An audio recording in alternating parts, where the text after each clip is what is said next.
Howdy. Today I'm going to read Mosiah chapter 13. Before I begin, I'd like to invite you to hit pause and say a prayer and ask for discernment so you can get out of this what you're supposed to. If you want to get your own physical copy of the Book of Mormon, not unlike this, there's a link in the description you can use to request one. And if you don't want to send your information to the church, but you do want a book anyway, you can email me thetruthaboutwaffles@gmail.com, and I will send you a copy on my dime, and I'll write my testimony on the blank page. If at any point in time while I'm reading you have questions or you feel, like something is important, take notes.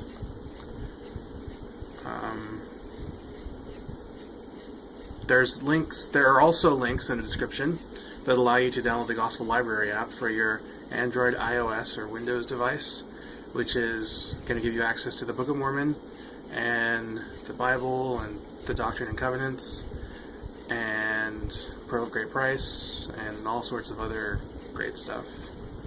So, if I missed anything, it's in the description somewhere, probably. Mosiah chapter 13. And now when the king had heard these words, he said unto his priests, Away with this fellow, and slay him, for what have we to do with him? For he is mad. And they stood forth and attempted to lay their hands on him.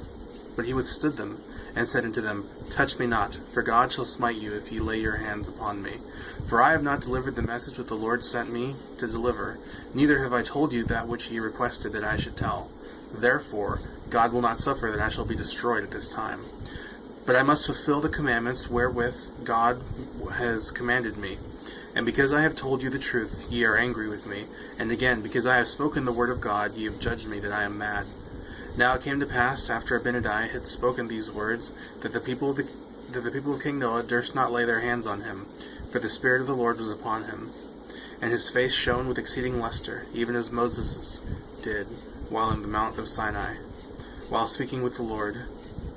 And he spake with power and authority from God, and he continued his words, saying, You see that ye have not power to slay me, therefore I finish my message. Yea, and I perceive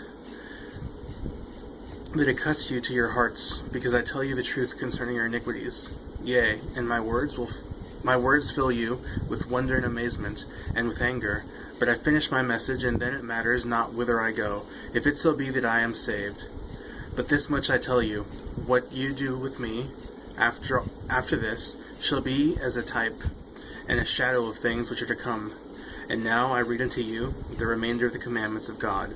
For I perceive that they are not written in your hearts. I perceive that ye have studied and taught iniquity the most part of your lives. And now ye remember that I said unto you, Thou shalt not make unto thee any graven image, or any likeness of things which are in heaven above, or which are in the earth beneath, or which are in the water under the earth. And again, thou shalt not bow down thyself unto them, nor serve them.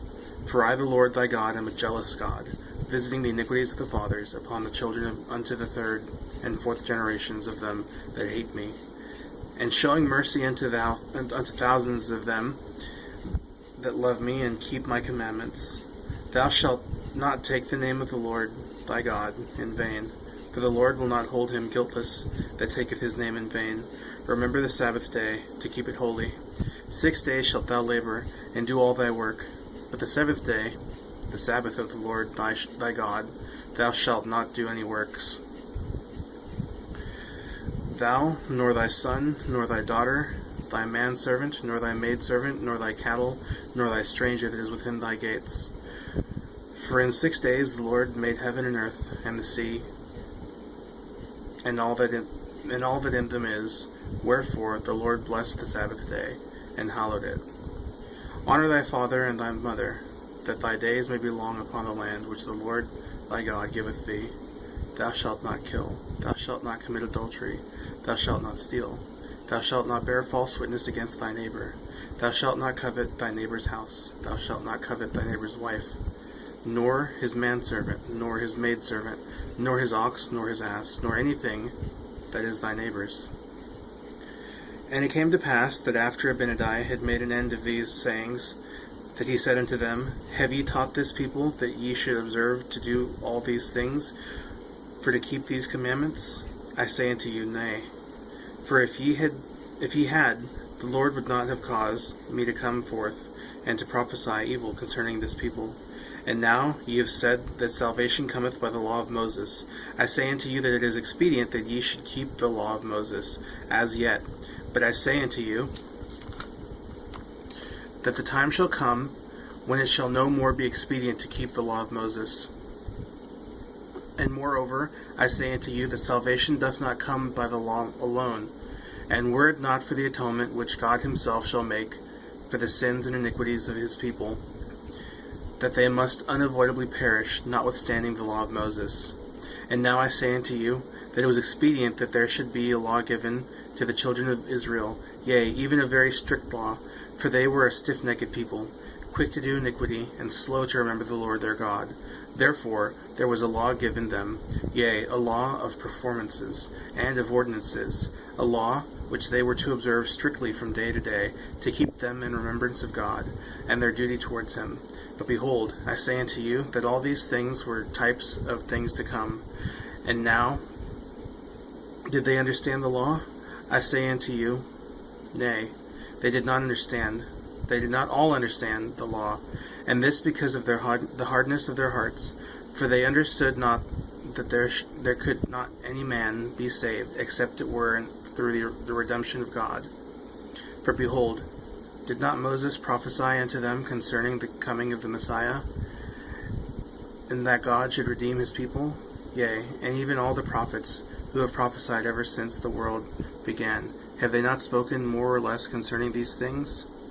Have they not said that God himself should come down among the children of men, and take upon him the form of man, and go forth in mighty power upon the face of the earth? Yea, and have they not said also that he should bring to pass the resurrection of the dead, and that he himself should be oppressed and afflicted? Alright, so thanks for watching, and yeah, later.